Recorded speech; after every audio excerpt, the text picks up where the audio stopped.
De concert avec la finition extérieure du bâtiment, l'installation des vérins hydrauliques de 13 mètres de haut se fait pendant l'été 2011. L'utilisation de ces vérins est aussi une particularité des centrales avec des groupes bulbes. Au lieu de fermer l'arrivée d'eau en amont, ce sont d'énormes vannes en aval qui permettront en premier d'isoler les groupes.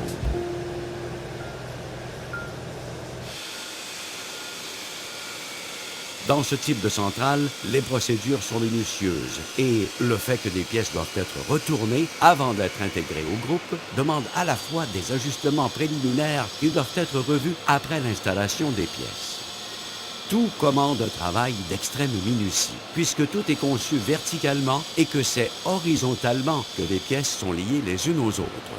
Les calculs, la planification, la sécurité, tout fait office de nouveauté. 2011 et 2012 seront d'importantes années pour le turbinier qui réceptionne les pièces qui arrivent d'un peu partout, souvent en 2 sections. Il devra se charger de les monter, de les déplacer et de les assembler.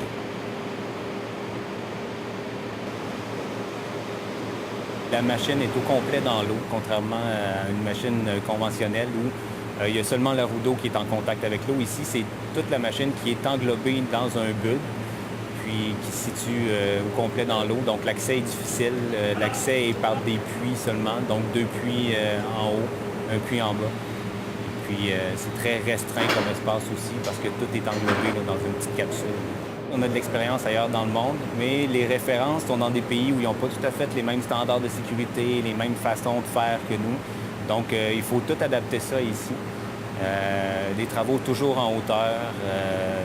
C'est une machine qui n'est pas facile à monter, mais qui est très stimulante justement parce que c'est un défi.